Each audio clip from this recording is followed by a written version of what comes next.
पीऊंगा तो इदम को इदम जान जाऊंगा, अहम को अहम जान जाऊंगा। मैं जान जाऊंगा कि आत्मा मरता नहीं है, तन से निकल जाता। आत्मा मरता नहीं है, तन से निकल जाता है। आत्मा मरता नहीं है, तन से निकल जाता है। जो भी करता है जैसा, जो भी करता है जैसा, वैसा ही फल पाता है। आत्मा मरता नहीं है, तन से निकल जाता है। आत्मा मरता नहीं है, तन से निकल जाता है। भगवान सुखदेव जी ने देवताओं को अभक्त जान करके कथा नहीं दी। ये भक्त नहीं है, ये कथा के अधिकारी नहीं, भक्त ही कथा का अधिकारी है। कथा सुनने से परीक्षित को मोक्ष हो गया। मोक्ष हुआ तो देवताओं में खलबली पड़ गई कि अगर कोई ऐसी कथा है जिसको कोई भी सुने और मोक्ष हो जाएगा तो बहुत मुश्किल होगा। सब मुक्त ही हो जाएंगे तो धरती पर रहेगा कौन। ब्रह्मा जी को शिकायत की, ब्रह्मा जी ने तुरंत तराजू उठा ली। सत्यलोके तुलाम बद्ध्वा तोलयत साधनानि अजः। ब्रह्मा जी ने तराजू उठाई, एक और चारों वेद रखे, एक और श्रीमद् भागवत शास्त्र रखा। भागवत शास्त्र भारी है। फिर अन्य पुराण रखे, फिर भी भागवत शास्त्र भारी है। 108 उपनिषद रखे, तर्क न्याय मीमांसा छंद ज्योतिष व्याकरण षट शास्त्र रखे तो भी भारी है। लघूनि अन्यानि जातानि, सब हल्के पड़ गए। क्यों? बोले इसके समान किसी की महिमा नहीं है। भागवत की कथा पठनात् श्रवणात् सद्यो वैकुंठ फलदायकम। पढ़ने वाले को, सुनने वाले को सीधा वैकुंठ प्रदान करती है। वैकुंठ उसको कहते हैं जहां कोई कुंठित नहीं होता, जहां जैसे गए वैसे ही पहुंच जाते, बस। फिर न जन्म है न मृत्यु है, यद गत्वा न निवर्तन्ते तद्धाम परमं मम। जहां जाकर फिर कभी आया नहीं जाता। सूत जी कहते हैं सप्ताह की जो कथा है ये निश्चय ही मुक्ति देने वाली है। नारद जी से एक बार सनकादिकों ने यही कथा कही थी, वो मैं तुम्हें सुनाता हूं। यद्यपि एक बार ब्रह्म के संबंध से ब्रह्मा जी ने नारद को भागवत की कथा सुना दी थी, तो भी नारद जी को सप्ताह यज्ञ की विधि तो सनकादिक नहीं सुनाई। सौनक जी कहते हैं एक बार ये जो नारद जी हैं ये बड़े ही प्रसिद्ध संत हैं। लोक विग्रह मुक्तस्य। नारद जी लोक संग्रह नहीं करते, घूमते फिरते रहते हैं, ना कोई अपना है ना कोई पराया है। नारद नाम आते ही हमको आपको एक बड़ी चोटी वाला, एक मस्खरी वाला ऐसा साधु याद आ जाता है। बोलो जय श्री कृष्ण। जय श्री कृष्ण। जोर से बोलो जय श्री कृष्ण। जय श्री कृष्ण। एक ऐसा संत याद आता है जो हंसी मजाक करता हो, जो दूसरे के घर में आग लगाता हो, उसको नारद कहते हैं। ऐसा नहीं है। नारद विष्णु भगत पुनि ज्ञानी। नारद जी ने किसी को दीक्षा दी नहीं, और जिसको दीक्षा दी वो सीधा भगवान को प्राप्त किया। प्रहलाद जी को दीक्षा दी नारद जी ने, भक्तराज ध्रुव को दीक्षा दी नारद जी ने, मां पार्वती को दीक्षा दी नारद जी ने, सीधा परमात्मा को पाए। 2 शिष्य है और 1 शिष्य है, सब ब्रह्म को प्राप्त हो गए। फिर से बोलो जय श्री कृष्ण। जय श्री कृष्ण। तो कहते हैं सौनक जी कि नारद जी को सनत कुमार कहाँ मिल गए, उनके बीच में ये भागवती वार्ता कब हुई, वो हमें सुनाइए। सूत जी कहते हैं, मैं तुम्हें सुनाता हूं। एक बार एकदा ही विशालायाम चत्वार ऋषयो मला सत्संगार्थम समायाता ददृशुः तत्र नारदम। एक बार चारों भाई, अच्छा घर में 4 भाई और 4 के चारों सत्संगी हो जाएं तो हम लोग कहेंगे अरे भाई ये तो 4 के चारों बाबा हो गए, तो किसी काम के नहीं। ब्रह्मा जी के 4 मानस पुत्र, 4 के चारों सत्संगी। सत्संग के लिए चारों भाई एक बार गंगा तट आए, बद्रीनाथ आए। वहां उन्होंने नारद जी को देखा। नारद जी के बड़े भैया हैं सनत कुमार, 4 भाई हैं, 5-5 वर्ष के बालक के समान रहते हैं। रामायण में पूज्यपाद गोस्वामी जी उनके बारे में लिखते हैं, जानी समय सनकादिक आए तेज पुंज गुण शील सुहाए और ब्रह्मानंद सदा लयलीना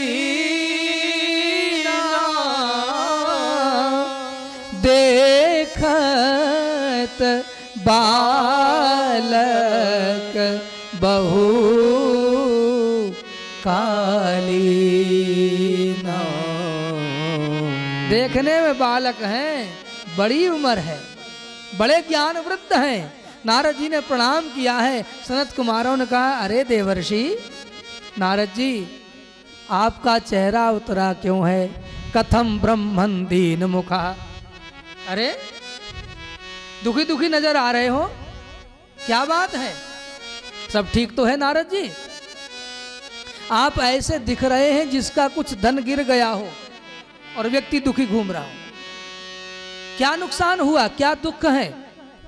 तब नारद जी कहते हैं कि बड़े भाई, अहम तो पृथ्वीम यातो, मैं धरती पर गया था, ज्ञात्वा सर्वोत्तमामिति, मैंने धरती को सर्वोत्तम लोक जाना साहेब। हाँ, दुनिया में जितने लोक हैं उन लोकों में ये लोक जो है ये मृत्यु लोक है। कौन सा है? मृत्यु लोक। परंतु यहाँ की महिमा बहुत है। देवता भी चाहते हैं कि एक बार मेरा जन्म भारत में हो जाए। क्यों? क्योंकि यहाँ गंगा है। स्वर्ग में गंगा नहीं है, हाँ, यहाँ नर्मदा मैया है। और बहुत बड़ी बात यह है कि धरती पर संत है।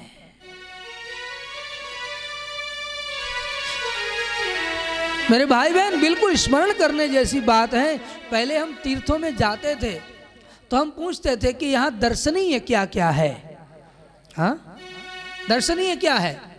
तो हमें बताते थे कि यहाँ फला संत हैं, वो धूना तपते हैं, फला संत हैं, इतने फलाहारी हैं, फला संत हैं, इतने नाम जापक हैं, फला संत हैं, इतने उपासक हैं, फला संत हैं, योगी हैं। ये दर्शनीय महापुरुष, तीर्थों में दर्शनीय महापुरुष होते थे।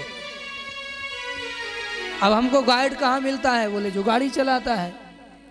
और हमको बताते, बोले देखने को क्या है? बोले सोनमूड़ा देखिया, फिर बोले दूधा धारा देखिया। ऐसी सब चीजें तुम देख आओ जिसको देखने से तुमको हुआ कुछ नहीं। तुम जैसे मिट्टी के डेले गए तो वैसे ही मिट्टी के डेले लौट आए। बोलो जय श्री कृष्ण। जय श्री हाँ? कृष्ण। भीतर कुछ फर्क आया ही नहीं। किसी साधु के, किसी सच्चरित्र के, किसी महापुरुष के दर्शन करोगे, दर्शनात् मुक्ति है साहेब। किसी गुरु की निगाह में रहना, दृष्टि में रहना तुम्हारे अनेक पातकों को यूं ही समाप्त कर देता है। नारद जी कहते हैं कि मैं जब धरती पर गया तो मैंने धरती को सर्वोत्तम जाना। फिर मैं कहां कहां गया? तो हरि क्षेत्रम कुरुक्षेत्रम श्री सेतुम सेतु बंधनम। हरि क्षेत्रम कुरुक्षेत्रम श्रीरंगम सेतु बंधनम एवमादिषु तीर्थेषु भ्रममाण इतस्ततः। अनेक तीर्थों में मैं गया, मैं घूमता ही रहा, लेकिन मैंने क्या देखा? गजब की बात कहते हैं, ना पश्यत कुत्रचित धर्म मनः संतोष कारकम। मैंने हरि क्षेत्र, कुरुक्षेत्र, रंग क्षेत्र सब देखे, लेकिन मन में संतोष हो ऐसा कहीं धर्म होते नहीं देखा। तीर्थों में साहेब, धामों में जितना अधर्म होता है उतना अन्य जगह नहीं होता, लेकिन इन तीर्थों में, धामों में ऐसी साधुओं की तपस्या के अणु परमाणु पड़े हुए हैं, जिस एक अणु परमाणु के सामने बड़ा सा बड़ा पाप का पहाड़ भी जाता है, ध्वस्त हो जाता है।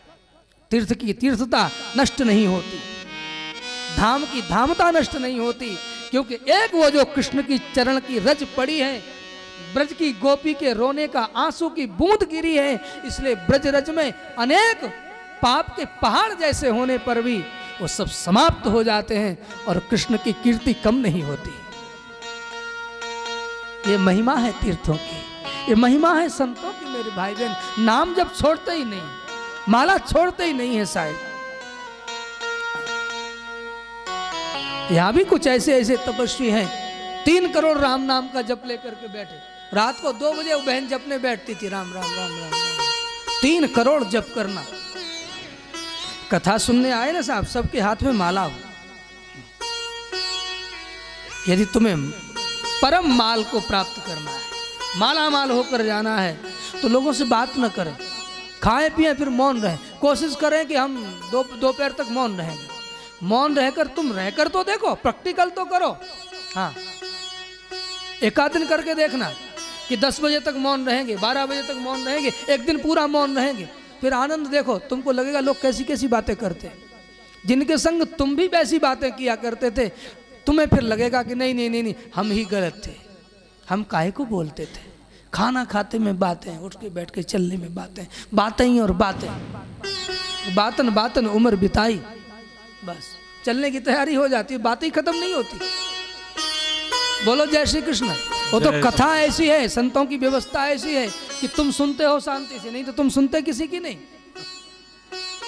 पत्नी पति की नहीं सुनती, पति पत्नी की नहीं सुनता, माँ बाप की बेटा नहीं सुनता, कौन किसकी सुनता है?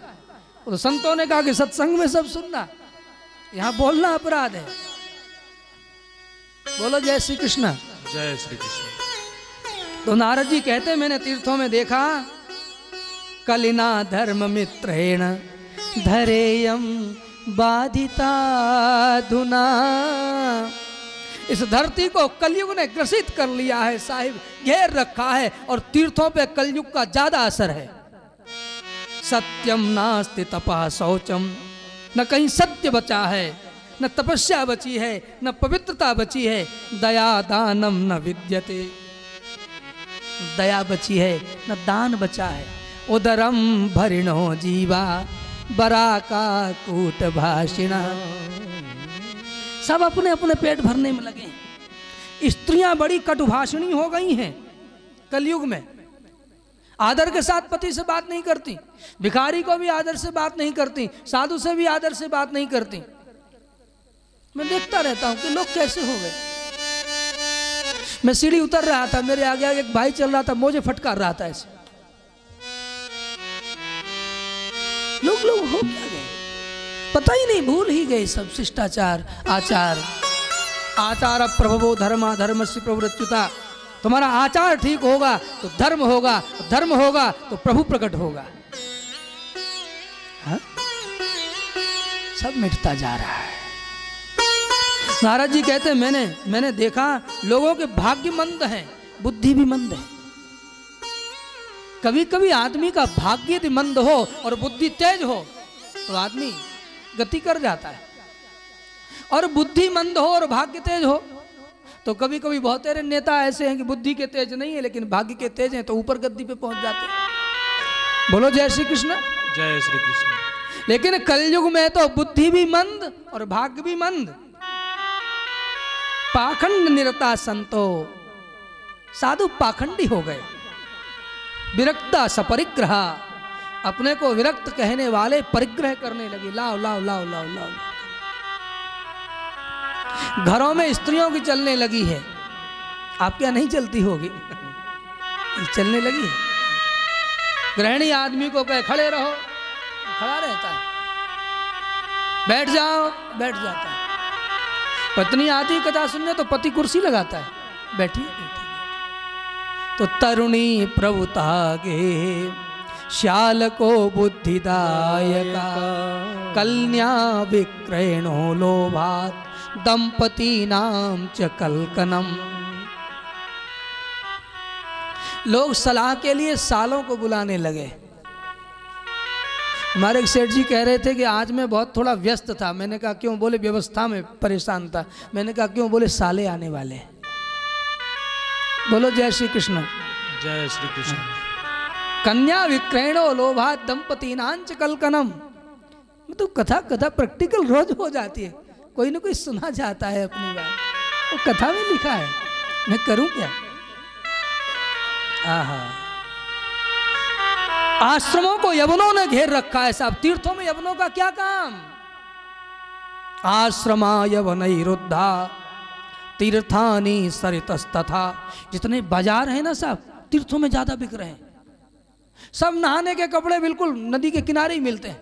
आप हरिद्वार चले जाओ, ऋषिकेश चले जाओ, नर्मदा के तट चले जाओ, सब नहाने का सब सामान सब वहाँ मिलता है। तेल साबुन मंजन मिलता है। लोग वहीं नहाते हैं, वहीं कुल्ला कर देते हैं, थूक देते हैं। पता ही नहीं कि ये माँ है। क्या तुम अपनी माँ के ऊपर थूक सकते हो? क्या तुम कुल्ला कर सकते हो? क्या गीले कपड़े उसके ऊपर निचोड़ सकते हो? ये सरिता तुम्हारे पूर्वजों को जीवन दायिनी है। तुम्हारे कितने पूर्वजों को तार गई, तुम आज उनके ऊपर कुल्ला कर रहे हैं, वहां मंजन कर रहे हैं। सीखो गुरुजनों से कि हमें कैसे रहना। नारद जी कहते हैं मैंने देखा कोई सत्क्रिया करने वाला ज्ञानी अथवा सिद्ध अब दिखाई नहीं देता। कली की दावाग्नि ने साधनम भस्मताम गतम, साधनों को जला डाला। बाजारों में अन्न बिक रहा है साहब, पानी बिक रहा है। पहले अन्न बिकता नहीं था अपने देश में, अन्न का विनिमय होता था। एक भाई के खेत में बाजरी पैदा हुई, एक के खेत में गेहूं पैदा हुआ। उसने एक पला भर करके, छपरा भर करके उसको बाजरा दे दिया, उसने एक पला भर करके उसको गेहूं दे दिया। ऐसा विनिमय होता था, बिक्री नहीं थी। अन्न को कोई बेचना पाप समझते थे। बोलो जय श्री कृष्ण। अब तो आटा 45-50 रुपया किलो है। आटा ही इतना महंगा है। एमपी के नाम पर तो आटा, आप तो एमपी से आते हैं, आपके यहाँ तो सस्ता होगा, लेकिन मैं महानगर में रहता हूँ तो मुझे बहुत महंगा। अट्टशूला जनपता शिवशूला दुजातया, ब्राह्मण वेद मंत्र बेचने लगे। ब्राह्मण वेद बेचने लगे,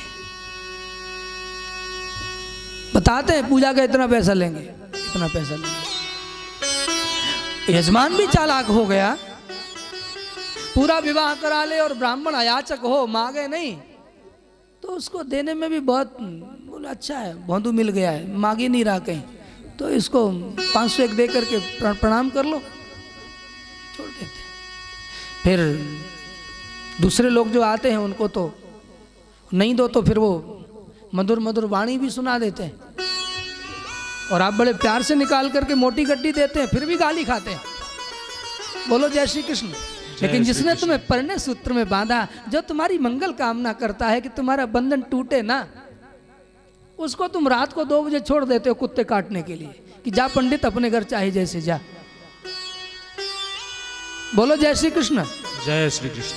हाँ, इसलिए कामिन्या के ससूलिन्या, स्त्रियां व्यभिचारिणी हो गईं। देवताओं की आकृतियों को, मूर्तियों को नष्ट किया जाने लगा। कलयुग के दोषों ने धरती को घेर रखा है। नारद जी कहते मैं घूमते फिरते यमुना के किनारे गया, वृंदावन गया, जहां भगवान ने लीला की थी। वहां मैंने देखा एक एक युवती स्त्री, उसके चारों ओर सुंदर सुंदर स्त्रियां घेरे खड़ी हैं। कोई विजना डुला रही है, कोई चवण डुला रही है, कोई कुछ समझा रही है। वो युवती रो रही थी क्योंकि उसके आगे दो वृद्ध पुरुष लेटे थे, वो अचेत अवस्था में थे। वो बार बार उनको जगाने का प्रयत्न करती थी, वो उठते नहीं थे। वो बेटा बेटा कहकर जगाती थी। मैं दूर खड़ा होकर के ये दृश्य को देखते रहा। चारों ओर अपनी मदद के लिए निहारती वो देवी देख रही थी, तो उसने मुझे देखा। मैं भी उसके समीप गया। मुझे देखते ही वो स्त्री उठकर खड़ी हो गई और बेहुल होकर के उसने कहा, भो भो साधो क्षणं तिष्ठ मच्चिंतामपि नाशय दर्शनं तव लोकस्य सर्वथागहरम परम। ए बाबा, बाबा जी आप थोड़ी देर के लिए रुकिए, मेरे कष्ट को निवारण कीजिए। आपका दर्शन निश्चय ही पाप को मिटाने वाला है और पाप के कारण ही पीड़ा होती है। पाप जाएंगे तो कष्ट चले जाएंगे। आपके वचनों से ही मेरे दुख की शांति हो जाएगी, क्योंकि जब बहुत भाग होता है तभी आप जैसे संत का दर्शन मिलता है। नारद जी कहते हैं कि मैंने उसको पूछा, तुम कौन हो? ये स्त्रियां कौन है? ये तुम्हारे सामने सोए युवक कौन है? ये वृद्ध कौन है? तो उसने कहा, अहम भक्तिरिति ख्याता, मेरा नाम, मैं भक्ति नाम से जानी जाती हूं। ये दोनों मेरे पुत्र हैं जो सोए हैं। नारद जी ने कहा, ये तो बूढ़े हैं, तू युवती है। उसने कहा, यही तो पीड़ा है। इनके नाम है ज्ञान वैराग्य। ये चारों ओर जो स्त्रियां खड़ी हैं, ये कोई और नहीं, गंगा है, यमुना है, नर्मदा है, ताप्ती है, चंद्रभागा है, कावेरी है, सिंधु है, गोमती है, सतलुज है, पयोष्णी है, कृष्णा है, वेण्या है, भीमरती है, तुंगभद्रा है, ताम्रपर्णी है, विशालाक्षी है, चरणवती है, वेत्रवती है, कौशिकी है, गंडकी है, सरयू है। ये पवित्र सरिताएं मेरी सेवा में उपस्थित हुई हैं। बाबा जी मेरी बात को सुनो। हे तपोधन, मैं द्रविड़ में उत्पन्न हुई, कर्नाटक में बड़ी हुई, महाराष्ट्र में युवती हो गई। मेरे 2 पुत्र पैदा हुए, ज्ञान और वैराग्य। परंतु मैं आगे बढ़ती गई तो गुर्जरे जीर्णताम गता, मेरा बुढ़ापा। वहां जीर्णता का अर्थ वृद्धावस्था नहीं है, जीर्णता का अर्थ है परिपक्वता, भक्ति की परिपक्व अवस्था। गुजरात में भक्ति देवी कहती है कि मैं गुर्जरे जीर्णताम गता, लेकिन मेरे पुत्र और तरुण हो गए, ज्ञान और वैराग्य। गुजरात में पहले ज्ञान वैराग्य बहुत था साहब। भक्ति को लोग उतना आदर नहीं देते थे, कथा कीर्तन को नहीं मानते थे। वो तो नरसिंह जी जब पैदा हुए, नरसिंह जी ने भक्ति का विस्तार किया है साहब। पूरे गुर्जर प्रदेश में, गुजरात में भक्ति का करताल बजा करके रख दी इस महापुरुष ने। भक्ति कहती हैं कि हे बाबा, हे नारद जी, मैं मेरे बालकों के साथ भ्रमण करते हुए वृंदावन आई। आश्चर्य ये हो गया कि मेरे दोनों बच्चे जो युवान थे वो बूढ़े हो गए और यहाँ अचेत होकर गिर पड़े, और मैं बूढ़ी थी सो युवती हो गई। वृंदावनम पुनः प्राप्य नवीनेव स्वरूपिणी। वृंदावन में भक्ति आज भी युवती है, आज भी जुबान है। 1-2 लाइन वृंदावन की याद करते हैं। चलो मन श्री वृंदावन धाम, रटेंगे राधे जू को नाम, मिलेंगे बांके बिहारी, ओढ़ के कांवर कारी, मिलेंगे बांके बिहारी, ओढ़ के कांवर कारी।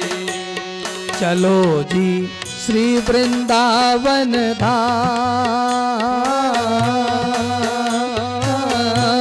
चलो जी श्री वृंदावन धाम रटेंगे राधे जू को नाम, मिलेंगे बांके बिहारी ओढ़ के कांवर कारी। हाँ मिलेंगे बांके बिहारी ओढ़ के कांवर कारी। प्रात होत हम श्री यमुना जी जाएंगे, प्राप्त होत हम श्री यमुना जी जाएंगे। परिक्रमा दे जीवन सफल बनाएंगे, परिक्रमा दे जीवन सफल बनाएंगे। परिक्रमा दे जीवन सफल बनाएंगे। परिक्रमा दे जीवन सफल बनाएंगे। होए सब मन के पूरन काम, होए सब मन के पूरन काम, रटेंगे